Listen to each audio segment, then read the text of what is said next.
Hello everyone, more innovation book here again as always and as usual. I'll be covering another spirit from the grimoire of Turiel by the name of Arragon or Aragon. Um, I'm simply going to be pronouncing it like default English, Aragon, spelled Arragon.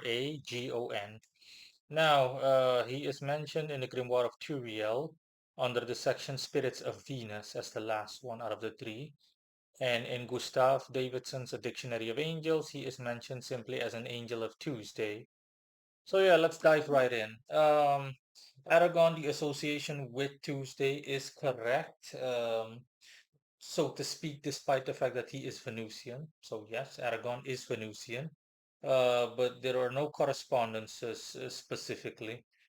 You want to work with him, then you need to either use Friday or Tuesday. So either Venusian correspondences or Martian correspondences.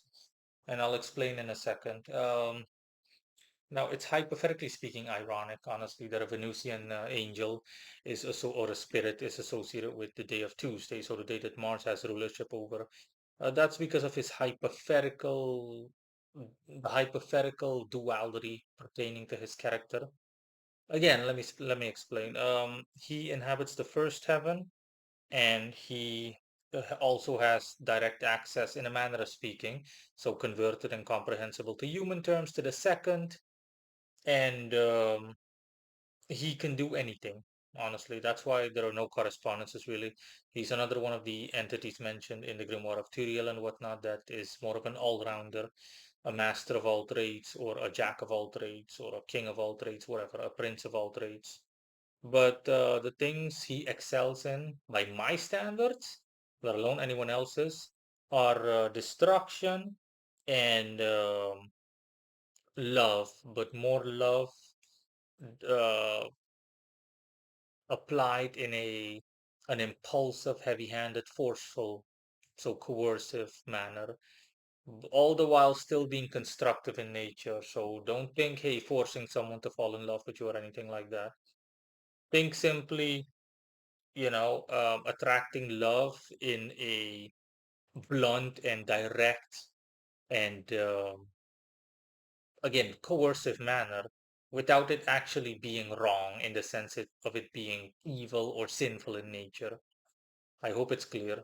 Um, and those are the things that he excels in tremendously. Like on a scale of 0 to 10, by my standards, a 9. So by my hypothetical weighing scale, he also can deal with anything else. Like, so, for example, money on a scale of 0 to 10, applicable to my standards, a 7. And then anything else is between a 4 and a 10, essentially. It all depends. But again, he has no specialty. But generally speaking, the two things I mentioned earlier, destruction and love under those specific in that specific manner, or applicable to such, these things are things that he just naturally excels in, generally speaking, and overall. Um, and let me see, is there anything else? So again, it all depends. If you're an operator, you're a magician, or you're a spirit worker, you can work with him, but it all depends on you need to use common sense, for something of a destructive nature, then you can use either Venusian or Martian correspondences. It all depends specifically on whom or what you're trying to, so to speak, destroy or literally destroy or whatever, and how, etc. Again, you just use your brains. And for anything else, the same thing, ditto. But naturally speaking, Venusian correspondences are the default, or Venus is the default regarding correspondency. Last but not least, yeah, Aragon. Um, in terms of appearance, he appears as a default angel, a Caucasian-looking man, dressed in white robes.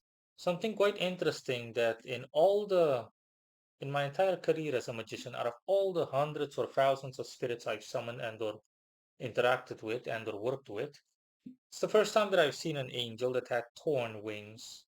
And you heard that correctly. His wings were not regular angelic wings, they were torn, essentially. Like, think seeing a torn um, sail of a sailboat, like that. Not that it, of course, undermines the functionability or functionality of his wings. I'm just saying In terms of appearance, aesthetics, physical appearance, that's what it looks like. And he told me the reason for that is because of his hypothetically speaking dualistic nature with everything I just explained, Venus and Mars, etc., etc. And also another thing I saw for the very first time is that there were children around him hugging him, etc. Think of children that were like what, 8 years old, around that age, 7 years old, 6 years old. Let's just say a handful of children, anywhere between like 0 and 5 children were around him, and he like hugged them, etc., etc. Hooked them on his not shoulders, on his arms, etc. The way a parent would by default. And I also asked him what the deal with that was, and he said it's because he also can bestow upon any operator good parentage, for example, especially for guys as a father, being a good father and whatnot, and being able to handle children well, specifically, well, not specifically, just overall, but generally speaking, children of such an age and whatnot. Simply being a good dad, let's just put it that way, an exceptionally good dad at that, like on a scale of 0 to 10, an 8. And yeah, that's pretty much it. That's it for Aragon. Bye.